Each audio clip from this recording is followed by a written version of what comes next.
Welcome everyone to A Journey of Riches, the interview series with the authors of Book 11, Finding Inspiration, 11 Stories That Will Ignite Your Soul. I'm here with Mitch, Behan, and we've collaborated on this book together. Mitch is a human development specialist and educator, and his highest values are his family, education, and freedom.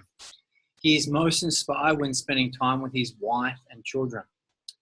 There's a question Mitch always asks himself in each MJB seminar.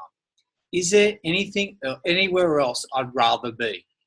If the answer is ever yes, that's when he'll stop. But until that day, in that moment, with those people, he's exactly where he wants to be. Awesome to be here with you today, Mitch. John, I absolutely, I love spending time with you. Yeah, it's fantastic. A bit of fun together. Absolutely. It's great to be here. Yeah, awesome. And we're here in Bali. Yeah. And I loved your chapter. Of course, I've heard your story before. Yeah. I was one of your students back in 2010. Yeah. And in Melbourne, did a bunch of your seminars actually. And amazing. It was really transformational for me. So thank you very much.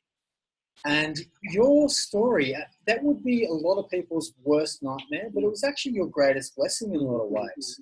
Can you tell us a little bit about that? Well, I think, the first thing I'll say is that particular story that I speak about there is just a portion of a huge story, And, but, I mean, it just goes to show, I think the point about it is that it doesn't matter who you are or what has happened to you in your life.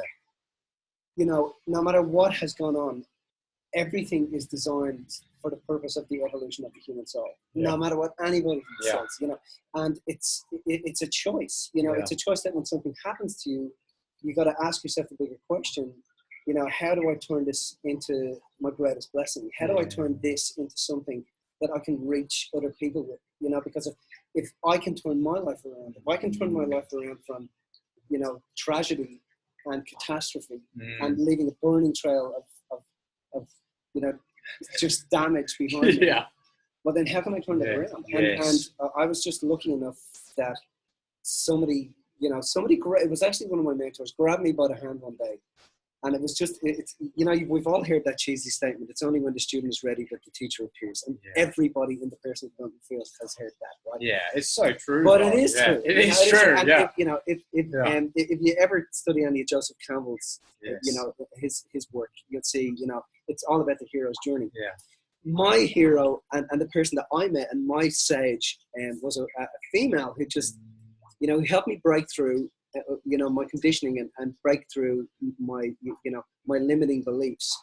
But I had an extraordinary experience with this human being. Like, it was an extraordinary experience. It was tears. I was completely white out. It was like, it was white out. I hear this ringing in my ears of every instrument and, playing. It was like, I was the air. It was like everything that the mystics speak about. It was a true mystical moment. It was an absolute true mystical moment. And even when I think about it now, I well up. Because it changed everything. And I think that the beauty about that moment was that was really where my life took off. And I realized in that moment that that can happen for anybody. Even though that you're going to prison a few months later. Oh yeah. I was in big trouble. But I realized in that moment that prison and all of those things that were going to happen were all part of the journey.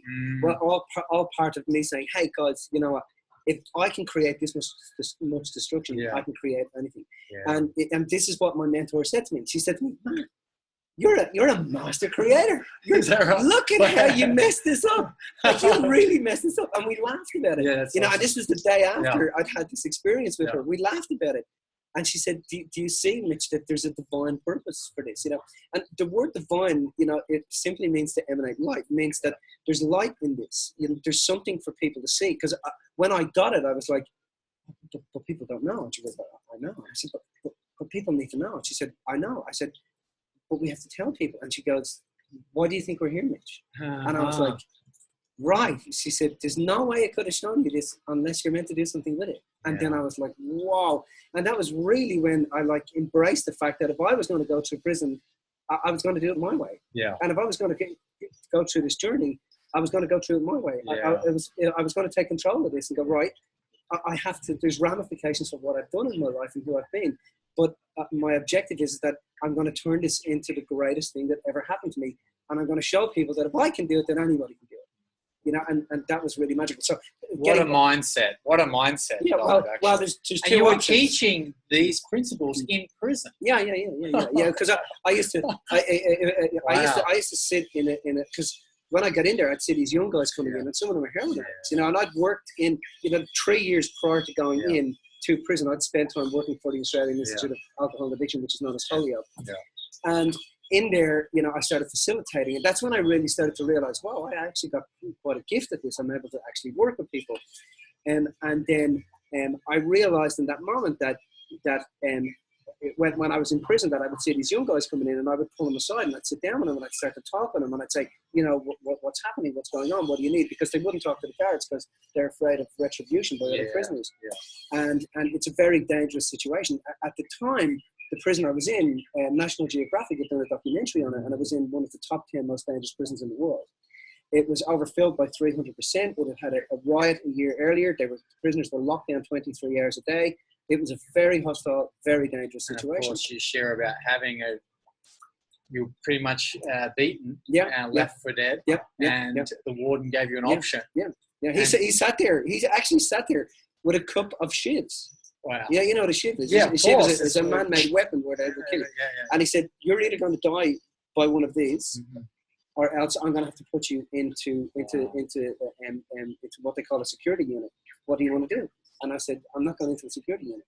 I realized I knew there was no way my life was meant to end in there. Just no way my life was meant to end in there. And then I get out of there.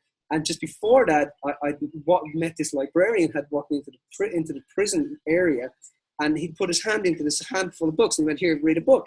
And he handed me a book. Now, I'd done a lot of PD work at that stage, but the book he handed me was A Road Less Traveled by N. Scott Peck, which is just like this masterpiece. Awesome. Oh my God, this is such a great book. And that was really when I realized, okay, I have to soak this up. There's something for me to get here, and that what I get here, I have to use when I get out of here. But getting back to what my mentor had said to me, she'd said to me, and it was one of the most poignant questions that I ever got, and it was, if you can create this much of a mess, you can create anything. But she said, Mitch, if you're not creating your life, you're creating your death. Wow. So what are you going to create? And I sat back and I thought, okay, I get this. I see what I have to do now. I have to. I don't know right now. It's not in front of me right now, but I know it's a journey of riches. Yes. I know that it's on the way. Yeah. I've had my moment. Yeah. This moment is very real. Yeah. And at that moment, at that point in time when I had my moment, I'd sat with people like Deepak and Louise and Wendar, Neil Dunn, the greatest metaphysicians in the world, and I'd had these really cool cathartic moments, but nothing had shifted. Nothing had broke through. Everybody was always talking about, you can get it. There's an it, and you can get it, and there's a moment. That at this stage, I was like, man, whatever this it is, I just want this hit. So that was when I was ready. It was like it was either or make something out of your life. Extraordinary, and of course you go into. I know it's a segment of your story, but you go into great detail of the experience and the choices that you have, and all really in the pursuit of love and inspiration. Yeah. And then that it took something dramatic like that to actually wake that up inside of you. And then now you run seminars. You've been doing it for 15 years? I've been my first seminar I ran in 1997. Right. So it's a long time. It's a long time. So but then MJB Seminars was kicked off around about mid 2001. That's when it was like, okay, this is how we're going to do it. This is what we're going to do. And I, we really wanted to create a seminar that actually got people there. So with what we do, you're not in a room full of hundreds and hundreds of people. We only take a select amount of people. Sure, we have highly trained equilibrators. A lot of word of mouth. Yeah. And their job in there is basically nobody gets out of the seminar until they get that break, that actual moment. So we want people to really get it. And then we don't just want them to get it. We then grab them by the hand and help them to construct their lives, and they're with us the whole time. They have full access to us the whole time, because that's what people need. People need that. And I realized that early in the game. You know, I think that in part way, you know, the spirituality movement, the personal development movement got a little bit of a bad name, not for any other reason, and it wasn't intent, but you had these great superstars flying into town, giving these people this fantastic experience for 2 weeks. But 6 weeks later, the person's like looking around going, oh, well, what's the next book? What do I do next? Well, when in actual fact... Personal development junkies. Yeah. So they go to the next seminar. Yeah. And why, you know, I used to go to seminars because I thought I was broken. Right. Yeah, right. I go to seminars now because I just have a savage appetite to understand this universe and how we work and how it works. You know, and I think that that's the reason why people, when we're inspired and we understand inspiration, that's our natural state. Yes. You know, anything else apart from that is actually not our natural state. Our natural state is to be inspired. And anything else that is outside of that is designed to take us back into being inspired. So when we're going through trials and tribulations, the only reason we're going through trials and tribulations is because we have this higher self that is sending down a lesson that in this lower mind we're not getting. So we get emotional. And because we get emotional in this lower mind, it's because we haven't seen the blessing. So when we're congruent and when we're in that state of aha, and when there's an alignment between the heart and the mind, and we are just inspiration, we can't even talk, and we're in that moment going, whoa, look at this synchronistic series of events. Look at how this whole thing just meshes together. You realize in that moment that everything is specifically designed for you to evolve the immortal nature of your heart. Nothing else. Nothing else. And the reason we're emotional is because we have an innate knowing of that anyway. We know that. And we're just emotional because we haven't seen it. We're not emotional because of what went on. We're emotional because we haven't seen it. Okay. When we see it, then we're not emotional anymore. Yes. We're grateful. So true. It's cool, hey? That's awesome. Yeah, it's amazing. A lot of people don't get this. Yeah.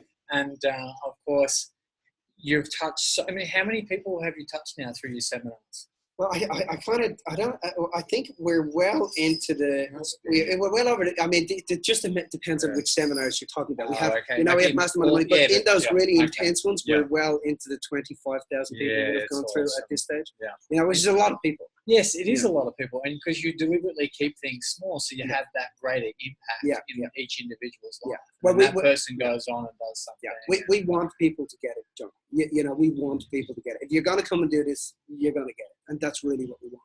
Yeah, that's important to us. Yeah, now, because somebody did it for me.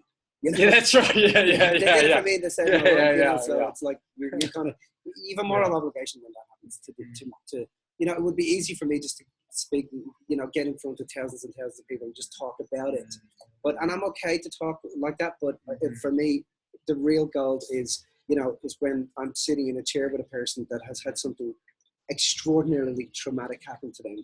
You know, they've been to every psychologist, they've had every pill, they've done everything, and they're sitting there going, look, I'm ready, whatever this is. And then, so when we take them through the process of equilibration, you know, our objective is you're not getting out of the chair until you see it. Yeah. And you will see it. Because our guys are trained to do that. You're going to see it, and you're going to know it's clear. Yeah, I've experienced it, and it was an awesome, a very profound, deeply profound experience. And some of the methodologies you use are quite interesting as well. And very confronting. But it's just such a safe container, I felt. So I got so much from that. What advice would you give to someone that find themselves, they were like, they've done this, they've done that, and they're like, well, you know, I know I've got this inspiration within me, but I'm still not finding it. Like, what, you know, Well, I think it's important to understand that there comes a point where we get that we're doing everything except the right thing. And, you know, it's about going, okay, I'm ready to see it. Okay, I don't want to kick any more wheels. I don't want to read any more books. I actually want to get it now. I actually want to get it. And I don't just want to get it. I want to bust through my glass ceiling. I want to reach that event horizon in front of me. I actually want to get there. And when you do that, that's when you're ready, you know. And everybody has that moment. Yes. Does that make sense? Yeah, totally. And it just depends on when you're ready to have the courage to say, okay, I'm ready to look right now. I actually want to do this. I actually want to see it. You know. So there's that level of commitment. And, because people know when you know, we have an innate knowing when we're reading the books and going to the seminars and we're watching other people see things, and they're cathartic moments, but they're not, you know, they're not getting it. When you get it, in that moment, it profoundly affects everybody. You cannot be in that space and not be profoundly affected. You know, I've dealt with situations that would turn your hair white. Yeah. I've dealt with sports stars. I mean, I have some sports stars here. I have the next WBO champion of the world here who's training with me at the moment. Wow. And so I've dealt with a myriad of people, from moms, dads, pups, right through to everybody. But it doesn't matter who you are. This journey is the same for everybody. There comes a point where, by necessity for the refinement of your soul, you're destined to see it. You're destined to see it, and everybody's destined to see it. And everybody sees it. The question is, when are you ready to see it? How long do you want to put it off? You know, before actually going, okay, I'm ready to get what it was all about. That's awesome. Yeah. I love that. And I wanted to ask you about your dad. And you mentioned in your chapter, you saw the way your life with your dad was living, and, you know, great guy, and obviously had good values and morals and all the rest of it. But you were like, that inspired you in a lot of ways, it seemed, from your chapter, and that I don't want to live that way. That's like this, you know, nose to the grindstone, and that sort of, I guess that sort of really started the seeking. Yeah, I think, you know, the thing with my father is that my father is still around today. He's an amazing dude. Like, you met him. Yeah, he's extraordinary. He's extraordinary. He's just a great dude. He's a great guy. He's a really good dude. Yeah. Well, Eamon is the second eldest of 25 kids. So that's a lot, you know, our second eldest of 25 kids. So this is our Catholic Ireland. Yes. Very intelligent, very switched on guy, and very committed to his religion, and very committed to life. Tinkering around. Yeah, he was always messing about with stuff, and he was a great dude. But you know, I think my father really inspired me. My biggest challenge was always with my dad, because I loved him so much, you know, and I had him up here on this pedestal, and I just found that through my life, you know, I was forever shrinking, because there were times when I knew I was going to be more successful than him, but subconsciously I never wanted to outdo him, because I never wanted him to feel less than me, because I never wanted to hurt him like that. So that was by my mentor, that was really pointed out. You're sabotaging your life because you're inflating your father, and when you put someone on a pedestal, you put you in the pit. When you publicly infatuate with someone, you privately resent them, and that really hit home for me. And then I realized that I was sabotaging my reality and my success because of the position that I had my dad in my life. And so that's a thing called loyalty. Yes. And loyalty is a very strange thing. You know, we have loyalties to people's poverty mentalities. Yes. You know, why does one person go from poverty, then they have kids, and they think, oh, I don't want my kids to be poor, but the kids end up poor, and then they have kids, and their kids end up poor, and it becomes a lineage. It's a bloodline. Well, the thing is, we're bred. Yes. You know, we're bred. You're bred. You're bred. Yes. Like a racehorse. You're bred. Yeah. And so it depends on the breeding that we're coming from. The conditioning, the mindset, all that sort of stuff. Totally. Beliefs, values. Absolutely. Yes. Absolutely. Yeah. And so I think that I realized at an early stage that I had people around me that were being really successful, and they just knew something that I didn't know. Yeah. They understood things that I didn't understand, and my father didn't understand. And they were traveling the world, and we weren't. But my father was smarter than them. Yeah, you know, my father was wiser than them. Yeah. So I wanted to know what they knew. Okay. But in order to do that, I was going to have to leave that loyalty behind. And I was going to have to actually stop and embrace my value systems and who I was, and live my life in accordance with my value systems, and shape my life around who I was and what was important to me. And it's funny because, you know, there's a great, I know you probably have John on this somewhere, but John has a great line where it is, you know, our wealth lies in our ability to live our lives in accordance with our value systems, which is so true. We're talking about Dr. John DeMartini. Dr. DeMartini, John. So this is such an important line. And I just want to add to it. So he says, you know, our wealth lies in our ability to live our lives in accordance with our value systems. But you have to understand that a lot of the time your value systems are not actually your value systems. They're conditioned value systems. Yeah. So people will say to me, oh, but I know what my value systems are. But if you were living your life in accordance with your value systems, you'd have more freedom, you'd have more wealth, you'd be traveling the world, you'd be educating your kids in the way that you want to. Yes. You know, I'm educating over here at the moment, my family's with me. Yes, right. You know, so the only reason I was able to build my life like that was because I was sat down and taken through the correct processes to determine what my value systems were. And when I got clear with what my value systems were, my pursuit in life was just to live my life in accordance with my values at all costs. Just live your life in accordance with your values. And if you live your life in accordance with your values, you've made it. Yes. So, and when you live your life in accordance with your values, you don't have a career and a vocation. They kind of intertwine into one, and life just becomes a vocation. Yeah. So it's about understanding what your top 3 values are, living your life in accordance with those top 3 values, and do not negotiate them. Yeah, I remember you taking me through that exercise actually, and you said if you only had 6 months to live, what would you do? Yeah, and it was an extraordinary process. Yeah, because a lot of people go, "Oh, I do this, and then you say to them afterwards, "Hey, they're your top 3 values," and they're like, "No, they're not. My top 3 values are these things over here." No, they're values that you have adopted. Yes. Now, the thing about adopting other people's values is that if your top 3 values are freedom, wealth, and family. Yes. Right? Freedom, wealth, and family. If they're your top 3 values and you're not living your life in accordance with your top 3 values, then because of conservation of energy, which is you kind of take from the universe without it simultaneously being replaced, because of conservation of energy, you've abandoned your values and you have to have adopted someone else's. Mm-hmm. But if you come from a lineage of people who adopt other people's values, it's bred into you. Mm-hmm. You don't even know that you've done it. And then you do it out of loyalty. Mm-hmm. But then you don't realize that my master helped me realize that the only thing your father would want you to do is live your life in accordance with your top 3 values. Yes. If you can live your life in accordance with your top 3 values, buddy, you've done him proud. Yeah. And that was when I really cut the lineage, and it was like, okay, now, and so with my kids now, I encourage them in terms of their values. I'm with them. I'm looking at what they love. I'm saying, do what you love. Just do what you love, no matter what it is. And as a parent, that's our obligation, So I just feel very blessed that I had that opportunity to do that. I had that opportunity to go, this is what I'm here to do. This is what I love, and I'm just going to pursue that and at all costs. And let me say something. Yes, yeah. You have to understand, life is... it doesn't. Yeah, it's not like all a bed of roses now. No. But you really choose your challenges more than like all surprise type thing. Well, I think that this is a really, really important point. And it's this, that I get that for people, picking up the reins of your life and pointing it in the direction of what you want is difficult for people. I totally get that. But should you choose to do so, what sits on the other side of this is your success. It is your freedom. It is your tenacity, your courage, is your destiny sits on the other side of that. Yeah.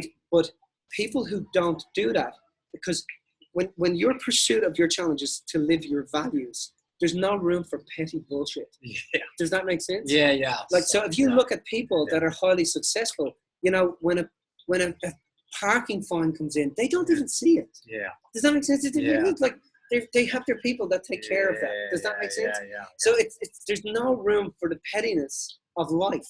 Yes. And I get that for some people the parking fine is not petty, but it's only because you're not in pursuit of your values. Yeah, and if you're not in pursuit of your values, here's the thing. You're living someone else's values at the mercy of your values and at the mercy of your destiny, and you're doing it out of loyalty.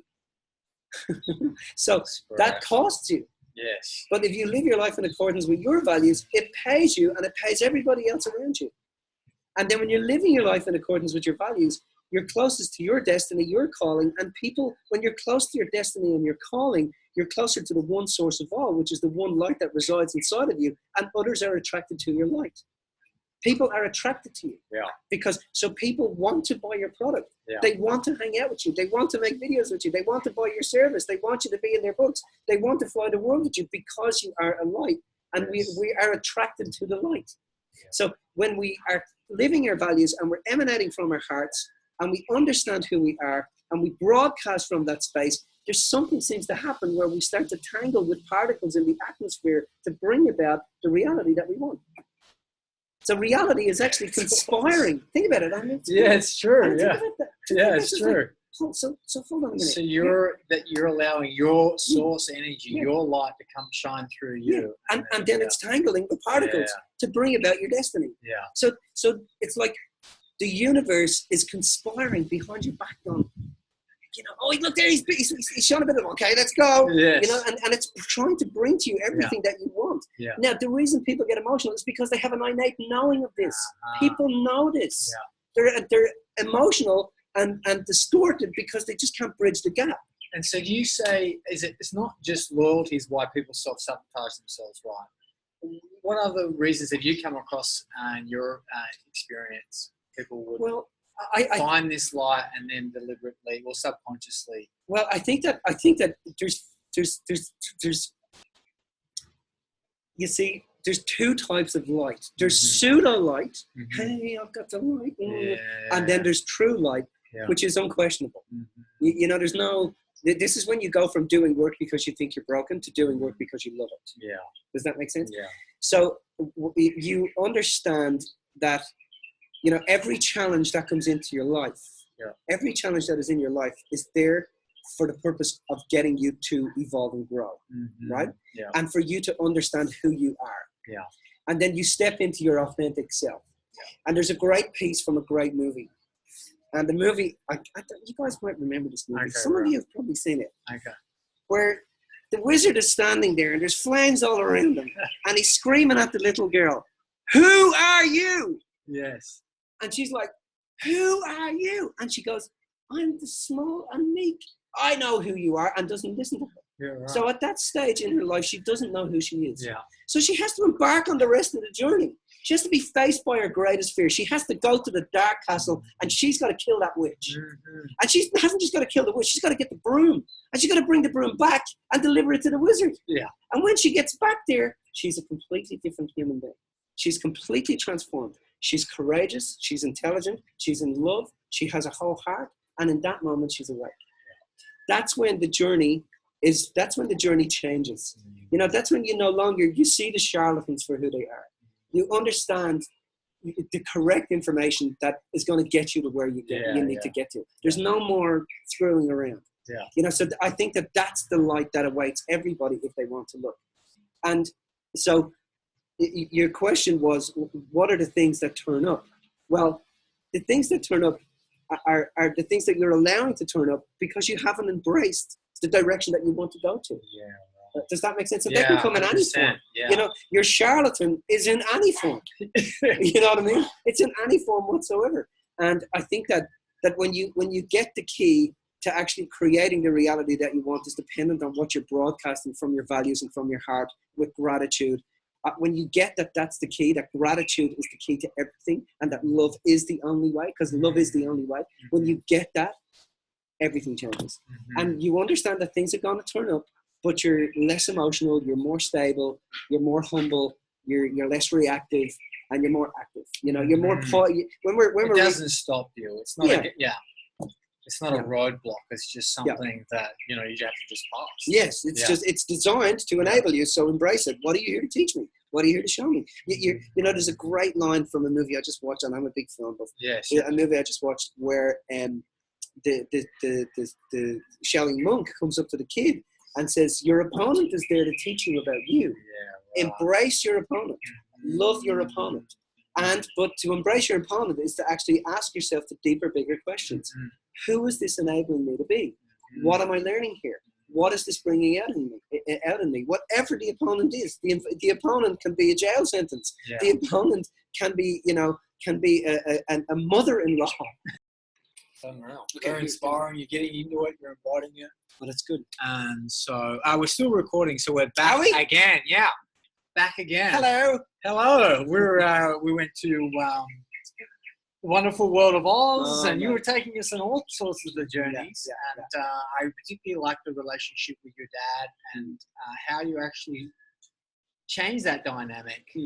And so I think a lot of the times we can get confused with, is this relationship healthy for me? There's nothing abusive about it. It's just, as you said, you had him in such a high pedestal. Yeah. That you actually put yourself in the ditch. So and you're not consciously doing that. You know, we don't consciously put people on pedestals and sabotage our lives. True. And it's done very, very unconsciously. Yes. You know, it's a very unconscious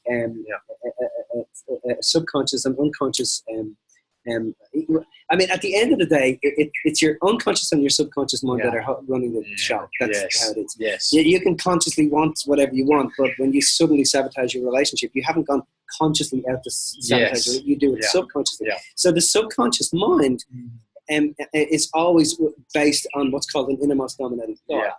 And if your innermost dominating thought, in my case, was I'm not good enough. Yes. No matter what I do for this man, it's never going to be enough. Or if I had an amazing father who did everything for me. Yeah. The difficulty with that was that I felt that there was nothing I could ever do in my life, and that was ever going to repay him.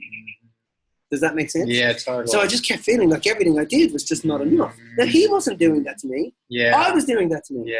He wasn't. That was something that was going on inside of me. That's deep. That's a deep point of reflection to get to that point, to undercover that, because as you say, it's in your subconscious mind. Yeah. Yeah. And you're also talking about self-sabotaging patterns. It's when you're not really wholly committed to your purpose in a lot of cases. Yeah. And you use the analogy or the metaphor or the story of Dorothy. Yeah. And having all these challenges, you have to go on this adventure and slay the dragons and all the rest of it, and then come back. Yeah. Well. The thing is you will always be captured by your fears. Yes. Whatever you're afraid of, you will always be captured by your fears. Yeah. So the way to avoid being captured by your fears is that you have to stop and say, okay, first off, if this is what you need me to do, I'm in. Mm-hmm. Right? So no resistance. If this is what you need me to do, okay. And there's something obviously for me to get here. So okay. I call that letting go and letting God. Yeah. So let go and let God. Yeah. And when we let go and let God, miraculous things really occur. Yeah. And the quicker we can do that, the quicker we can embrace our fear. Yeah. So, and then ask yourself, okay, what is the thing I'm really afraid of? What's the thing I'm most terrified of? And if the thing is you're most terrified of losing all your money, then say, okay, if I lose all my money, how is it going to be of service to me? So when I'm working with people, this is what we take them through. That this is what we call a Z form of calibration, where we say, okay, what's your biggest fear? What are you absolutely terrified of? Until that person is sitting there with tears rolling down the side of their face, and they just embrace their fear. They're just like, oh my God, I'm not afraid anymore. And fear is just a future event appearing relative, or a future emotion appearing real, or as John says, a future perception of a loss without a gain. You can't have a loss without a gain.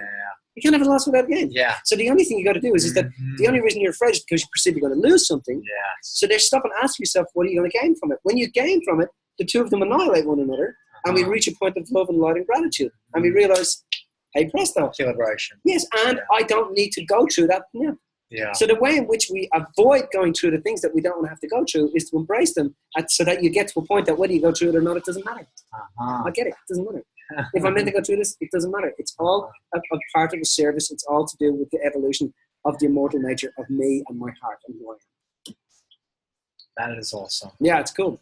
So what do you do on your challenging days and difficult days? If you have like a day where it's like you don't feel like getting out of bed, are you more the type that would push on through that and let inspiration find you? Or Yeah. I mean, definitely. Yes. I mean, I stop. You're not going to just sit and watch a whole bunch of films. Yeah. Let me tell you something. Maybe you order some Guinnesses or something like that. Just bring up a 6-pack of Guinness. I need to go back to my roots. Now, really what happens then is I will, I'm very blessed that I'm surrounded by I have a great tribe of people. And I have an amazing wife. I have amazing kids. And 4 sheep. I'm 4 sheep, and one of them's a really good looking sheep. I'm always telling people I've got a really good looking sheep. But I have these amazing people around me, and I just go and I talk about it. Yeah.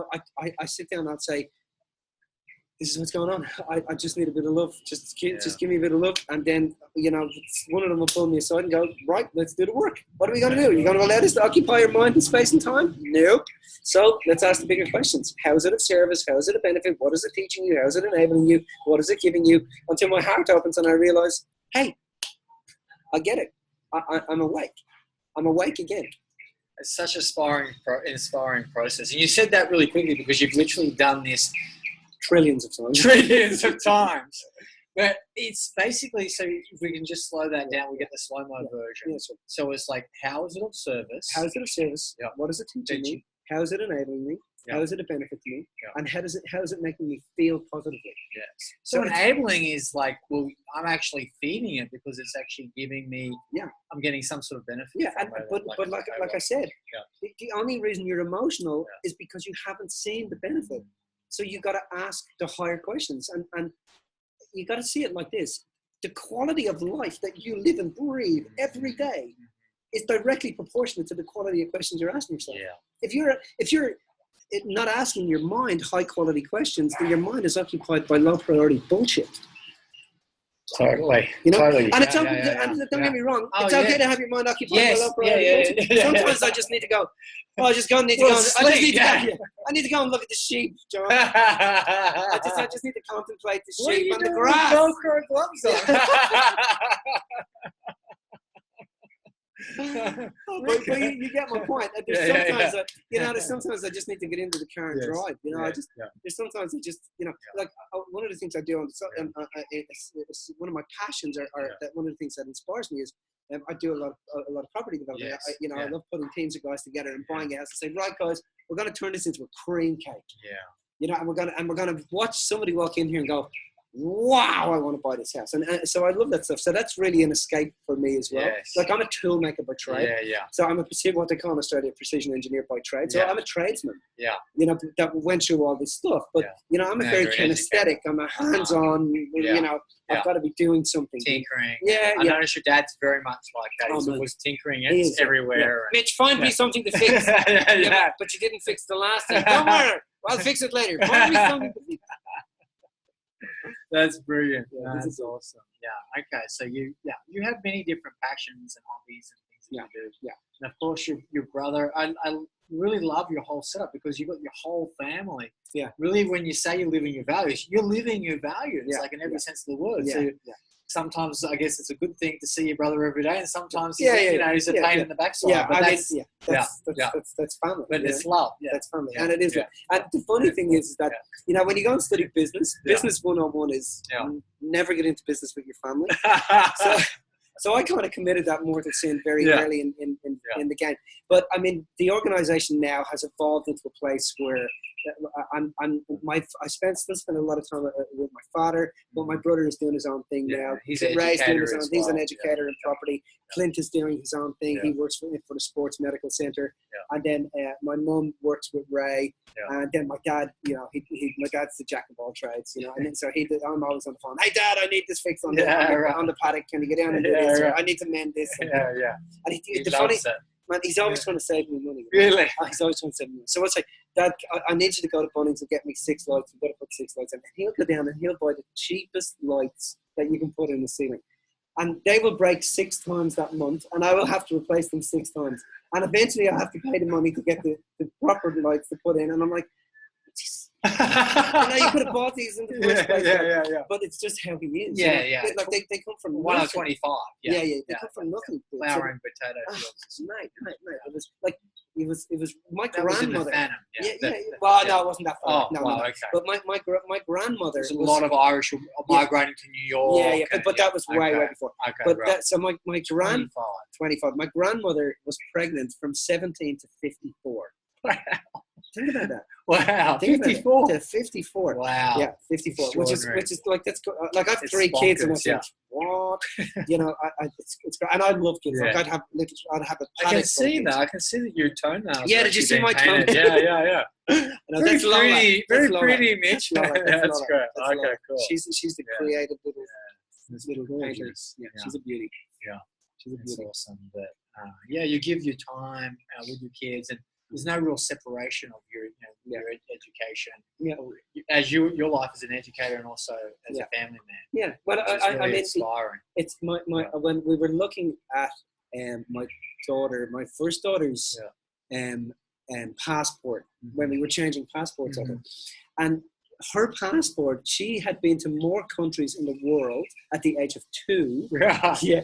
Than I had been to at the age of 30. Okay. I'm serious. That's extraordinary. And how many countries is that? 20? Yeah, she's easily been in 20 ports. You know, 20 different places in the world. And we're just about to go up into South America. She'll come up into the jungles of Ecuador with me. We'll go up there with an Incan scholar and we'll hang out with all the clients and. Yeah. Because if you do like adventure tours and things like that as well. Yeah, because I mean the thing is the quest that I asked myself early again when I was building my vision and my mission was, how do I get to travel the world with like-minded people and hang out with some of the greatest educators in the world? And how do I get paid to do it? Yeah. And when I'm in doing that, how do I make sure that whoever comes with me gets more value than they would ever get? You know. So like I was just away last year with John DiMartini, Joe Dispenza, Jack Canfield, Paul Bailey, and Dave Logan. You know, I don't know whether you've read Tribal Leadership. Man, really, Dave Logan, next level. Man, really. Very good. So, and with Dave Logan and with these amazing educators, and I got pictures of my daughters and my son being held by Joe Dispenza, right. a bit awkwardly, and then John holds babies like he doesn't want anybody to puke on his face. But then, and no, in all joking, they're always really great with the kids, and but I just love that I've been able to do that with my family from a very young age. You know, that they've been able to do that. You know, not just end up in a room, but of 1,000 people, but actually go and have dinner and hang out, and when you hang, we're all colleagues, we all know each other, we all hang out together in some way. Sipping pina coladas, smoking big cigars, right, with doing karaoke, talking about the laws of the universe. Johnny Martini. I have a very funny karaoke story about the Johnny Martini. Where we were on the ship. We were on a ship, and John's partner at the time was a lawyer and an amazing woman and very funny woman. And she got on with all the Aussies. And she was like, woohoo! And so at one point I'm on the ship and there's a karaoke bar there. Yeah. And John has been with us. And John is, he's a very dry wit, very good sense of humor. But all John wants to do all day is read books. And he's a genius. And if you have never spent any time with John DiMartini, you are stunting your education. Like, he's amazing. Like, he cooks you. And I turn around, and so John's missus has had a couple of drinks, and she's having a good time. And I turn around, and I look into the karaoke bar, and there's Dr. John DiMartini sitting there with his hands like this in the karaoke bar. And his missus is beside him, and she's singing along, and there's a Chinese fella up on stage, and he's singing a song. And John is sitting there like that with his handkerchief, and and I know he's thinking to himself, I can do the 28,000 books to be reading. Why on earth am I sitting in the karaoke bar? And I'm like, John, and he's looking at me going, It was very, very, very, very good. It was one of those surreal moments. I'm like, get me the camera. John's in the karaoke bar. It was gold. It was absolute gold. Yeah, I heard a group of his minders while he was in Sydney took him to a park and made him take his shoes off and hurt himself. He hadn't actually walked bare feet on the grass for centuries. I know. So they took him in the park, and it's just extraordinary. I mean, he nearly always has a book. I'm surprised he wasn't reading a book. That's what I thought you were going to say. There he was reading the Bhagavad Gita. Because he's just constantly conditioning. But that's John's choice. That's John's life. John is a machine. That's John's machine, and that's what he does. And I think we're very, very blessed. There's great educators in the world, and I think we're very, very blessed to have these people around us at the moment. Totally. This is a really interesting time, John. This is a really, really interesting time in life. I was with Greg Braden about 9 months ago, 10 months ago. And we're into the dawning of the Age of Aquarius here. This is the light ages. We've come out of Pisces, which is representative of two fish swimming apart from one another, which was the separation of mind and matter. And we're at a point now where we're in the dawning of the Age of Aquarius, which is the information age. This is the information age, and we're here alive as a soul in this right now at the beginning of it, the beginning of the light ages. And and the interesting thing is that when they go back and study any of these old ages, and they go into these digs, and archaeologists kick off.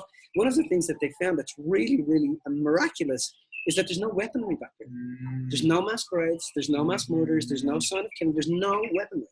And we're coming into one of those ages now. Yes. We're in the dawning of it, and it's about a 5,125 cycle. Year cycle. And we've just come into it. So I just think that's and science can actually prove that. Yeah. They've actually, I remember Greg was saying, I heard him speak, and he was saying they've drilled into the Earth's core and down in Antarctica, and they've actually measured these cycles. It's extraordinary. And he's very good with numbers and maths and he's done he's well researched. Yes, he certainly is. And I think that's really important. That people who are educating themselves, you've got to make sure your people have researched and they've done their work. People have you have to listen to people that have done their work, you know, that are well researched. I think that that's really important. And I've been studying a lot of Graham Hancock at the moment. You studying Graham? Oh man, if you get a chance, that's really cool. Okay. Yeah. So so who is the most inspiring person that you've ever met? Because you've met the Hurricane as well. That was the boxer that he was locked in prison, and he didn't do it. Like they proved it later on. Because there's a movie made on that. Yeah, we're part of Justice WA, so we're sponsors of Justice WA.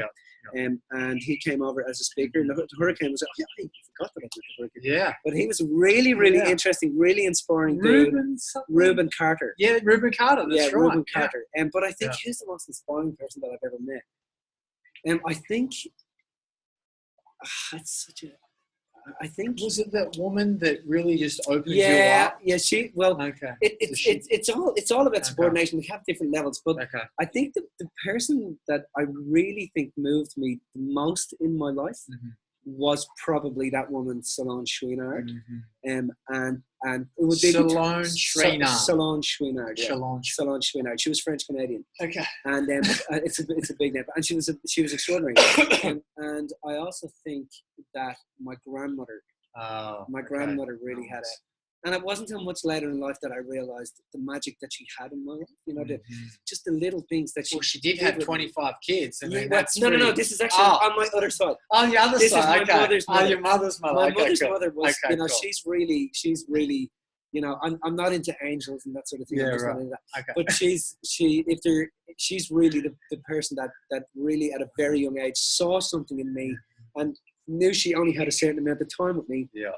Died when I was quite young, but within that time period, she really, when she was with me, she was really with me, and she was teaching me about mysticism and about life. You know, the Celtic way. I'm full Irish. You know, like my surname is Behan. You know, Behan is a very, very Celtic Irish name, and so she was very full Irish and really taught me about mysticism and about life and about energy and about understanding people and about compassion and empathy and love and understanding and some of the most important things that we can be taught about. Yeah. You know, she was really quite magical. You know, we have these magical people. Absolutely. Wow. That's out west. That's extraordinary. Oh wow! I never would have thought. I was going to say this person or that person. I didn't even know. T Mac is probably sitting there going, "I'm never speaking to him." Yeah. I know I inspired you. That's it. That's it. Take him off my street. Yeah, that's right. Well, you guys hang out all the time. I mean, you bring him in a lot of things that you do. Well, I wouldn't say. We've done quite a bit. Once a year, I guess you would hang out. Well, probably once every. When he's in town, if I can get him on, hey, what he's doing? Let's go and have dinner. He'll go and have dinner. He works a lot with one of our managers. And one of our managers does a lot of crewing for him. And Fiona Chin, who's an amazing manager, and she does a lot of crewing for him. But we all, you know, it's just all about timing. You know, you can catch up, you'll catch up. You know, like I'm over here in Bali, so I'll see if I can catch up with Tyler. Yes. He's a really good dude. Yeah, you haven't seen Tyler, go see Tyler. He's a good dude. Yeah, he's great. He really knows his stuff. Health and fasting and stuff like that. And so is Rochelle. Actually. I have a lot of respect for Rochelle. Yeah, well, they've both done a lot of work. They've done their work. Yeah. And Rochelle is really the driver. She gives Tyler a good drive, which is what we all need behind. Every great man is a great woman. It's like my wife. She's just the driving force. You know, she's the one I turn to with. I'm like, I'm having a melty. Come here. You know, she's good. Awesome. Grounding. Yeah. So you do so much. You're involved in many different things. What's next for you? Well, we have a documentary coming out called The Moment, which we're working on. Okay. We have a book coming out called Love is the Only Way, which is a really cool story. Yes. And that's, you know, we've had a lot of people involved in that. A lot of people involved in it. Well, I mean, it's kind of like yourself, Joe. A lot of people involved in the book.